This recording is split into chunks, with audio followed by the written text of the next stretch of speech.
नमस्कार दोस्तों और स्वागत है आपका हमारे चैनल पर। एक पल के लिए 12 लाख खरगोशों की कल्पना कीजिए।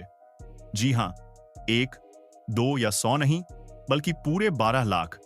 अब सोचिए, खरगोशों की यह विशाल फौज कहां है? किसी हरे भरे खेत में नहीं, किसी घने जंगल में भी नहीं, बल्कि इन्हें छोड़ा गया है दुनिया के सबसे बड़े और बंजर रेगिस्तानों में से एक के बीचों बीच। यह सुनते ही दिमाग में पहला सवाल यही आता है, आखिर इतने सारे खरगोश एक रेगिस्तान में कर क्या रहे हैं?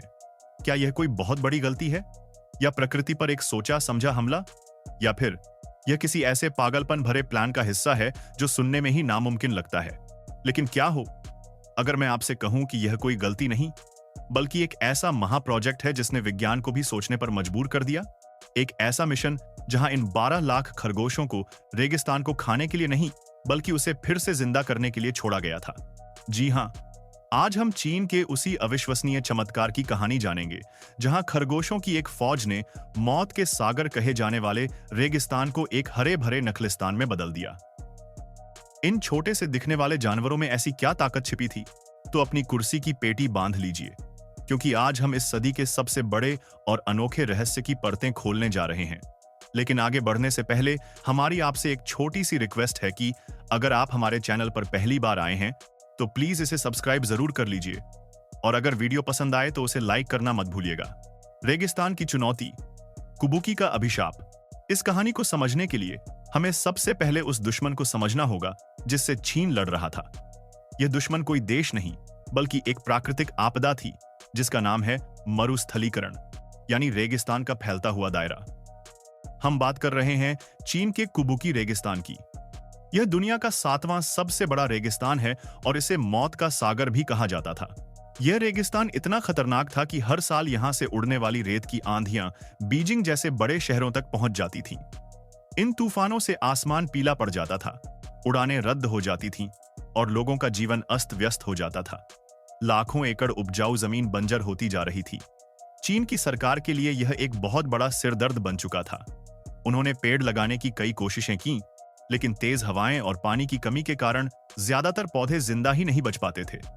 ऐसा लग रहा था कि इस रेगिस्तान को जीतना नामुमकिन है। चीन का अनोखा समाधान, खरगोश। जब सारे पारंपरिक तरीके फेल हो रहे थे, तब चीनी वैज्ञानिकों और इंजीनियरों ने एक ऐसा आइडिया सोचा जो किसी ने कल्पना भी नहीं की थी, खरगोशों का इस्तेमाल। अब आप सोच रहे होंगे कि खरगोश तो खुद पेड़ पौधे खाते हैं, वो रेगिस्तान में हरियाली कैसे ला सकते हैं? यह तो ऐसा हुआ जैसे आग बुझाने के लिए पेट्रोल का इस्तेमाल करना। लेकिन रुकिए, कहानी में एक बहुत बड़ा ट्विस्ट है। चीन का प्लान सिर्फ खरगोशों को रेगिस्तान में छोड़ देना नहीं था। यह एक बहुत ही सोची समझी वैज्ञानिक और आर्थिक रणनीति का हिस्सा था। उन्होंने एक ऐसा इकोसिस्टम बनाने का फैसला किया जिसमें हर चीज एक दूसरे से जुड़ी हो और एक दूसरे को फायदा पहुंचाए। इस सिस्टम के हीरो थे खरगोश, लेकिन वे अकेले नहीं थे। यह जादुई प्लान काम कैसे करता है? तो चलिए अब इस प्लान की परतों को एक एक करके खोलते हैं। यह प्लान 3 मुख्य चरणों पर आधारित था। पहला चरण, घास का कवच। सबसे पहले चीन ने रेगिस्तान में एक खास तरह की घास लगानी शुरू की, जिसका नाम है लिकोरिस, यानी मुलेठी। मुलेठी की जड़ें बहुत गहरी जाती हैं और वे रेत को मजबूती से पकड़ लेती हैं, जिससे रेत का कटाव रुक जाता है। यह घास बहुत कम पानी में भी जिंदा रह सकती है और रेगिस्तान की कठोर परिस्थितियों को झेलने में सक्षम है। उन्होंने पानी देने के लिए ड्रिप इरिगेशन जैसी आधुनिक तकनीकों का इस्तेमाल किया, ताकि पानी की एक एक बूंद सीधे पौधे की जड़ों तक पहुंचे। कुछ ही सालों में रेगिस्तान के कुछ हिस्सों में इस घास का एक हरा कवच तैयार हो गया। दूसरा चरण, खरगोशों का प्रवेश। जब घास थोड़ी जम गई, तब सीन में एंट्री हुई हमारे हीरो यानी खरगोशों की। लेकिन इन्हें खुले में नहीं छोड़ा गया। इनके लिए बड़े बड़े बाड़े बनाए गए। अब खरगोशों ने अपना काम शुरू किया। उन्होंने घास खाई, लेकिन असली जादू उनके मल में था। खरगोश का मल नाइट्रोजन और अन्य पोषक तत्वों से भरपूर एक बेहतरीन प्राकृतिक खाद होता है। जब लाखों खरगोशों का मल सूखी रेत पर गिरा, तो उसने धीरे धीरे रेत को उपजाऊ मिट्टी में बदलना शुरू कर दिया। इसके अलावा खरगोशों की बिल खोदने की आदत ने भी कमाल किया। उनके बिल खोदने से जमीन पोली हो गई, जिससे बारिश का पानी सतह पर बह जाने की बजाय जमीन के अंदर जाने लगा। इससे मिट्टी में नमी बनी रहने लगी। तीसरा चरण, एक आर्थिक चक्र का निर्माण।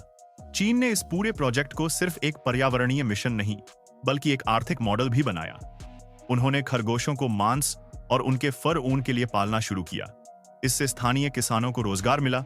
साथ ही जो मुलेठी की घास लगाई गई थी, उसकी जड़ें एक कीमती जड़ी बूटी होती हैं, जिसका इस्तेमाल दवाइयों और कैंडी बनाने में होता है। जब घास बड़ी हो जाती तो उसकी जड़ों को निकालकर बेचा जाता, जिससे किसानों को अतिरिक्त आमदनी होती। इस पैसे को वापस रेगिस्तान को हरा भरा बनाने के काम में लगाया जाता। खरगोश वाला सस्टेनेबल इकोसिस्टम। तो अब आप समझिए, यह एक अद्भुत चक्र था। घास लगाओ, घास रेत को पकड़ती है। खरगोश पालो, खरगोश घास खाते हैं और उनका मल मिट्टी को उपजाऊ बनाता है। आर्थिक लाभ कमाओ, खरगोशों के मांस, फर और मुलेठी की जड़ों को बेचकर पैसा कमाओ। पैसे को फिर से निवेश करो, उस पैसे से और ज्यादा इलाके में घास लगाओ और इस चक्र को बढ़ाते जाओ। यह एक ऐसा सस्टेनेबल मॉडल था जिसमें पर्यावरण और अर्थव्यवस्था एक साथ मिलकर काम कर रहे थे। खरगोश समस्या नहीं, बल्कि समाधान का एक अहम हिस्सा बन गए थे।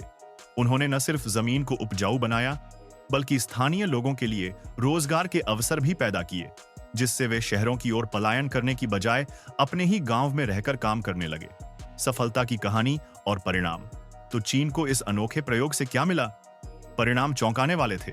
कुबुकी रेगिस्तान का लगभग 1/3 हिस्सा, यानी करीब 6000 वर्ग किलोमीटर का एरिया, अब हरा भरा हो चुका है। जो जगह कभी मौत का सागर कहलाती थी, वहां अब खेत हैं, पेड़ हैं और जीवन है। इस प्रोजेक्ट ने 1 लाख से ज्यादा स्थानीय लोगों को रोजगार दिया है। बीजिंग तक पहुंचने वाली रेत की आंधियों में 95% तक की कमी आई है। इस मॉडल की सफलता को देखते हुए संयुक्त राष्ट्र ने इसे मरुस्थलीकरण से लड़ने का एक सफल चाइनीज मॉडल माना है और दुनिया के दूसरे देशों को भी इससे सीखने की सलाह दी है।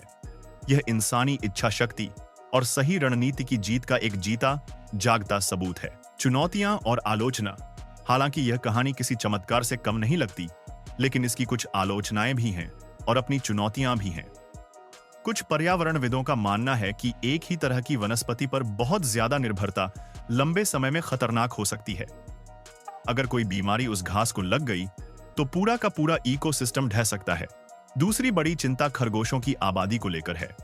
अगर किसी भी कारण से ये खरगोश अपने बाड़ों से निकलकर अनियंत्रित रूप से फैल गए तो वे एक बड़ी पारिस्थितिकीय आपदा का कारण बन सकते हैं। इसलिए इस तरह के प्रोजेक्ट में बहुत ही सख्त निगरानी और नियंत्रण की जरूरत होती है। यह सिर्फ खरगोशों की कहानी नहीं है, यह इंसानी जज्बे की कहानी है। यह इस बात का प्रमाण है कि अगर हम चाहें तो अपनी धरती को फिर से हरा भरा बना सकते हैं। हमें बस अपनी सोच का दायरा बढ़ाने की जरूरत है। आपको यह अविश्वसनीय कहानी कैसी लगी? क्या आपको लगता है कि भारत में भी इस तरह के इनोवेटिव आइडियाज पर काम होना चाहिए? अपनी राय हमें नीचे कमेंट्स में जरूर बताएं। अगर आपको यह वीडियो पसंद आया हो तो इसे लाइक करें, अपने दोस्तों के साथ शेयर करें और ऐसे ही ज्ञानवर्धक और रोचक वीडियोस के लिए हमारे चैनल को सब्सक्राइब करना न भूलें। मिलते हैं अगले वीडियो में। तब तक के लिए सीखते रहिए और सोचते रहिए।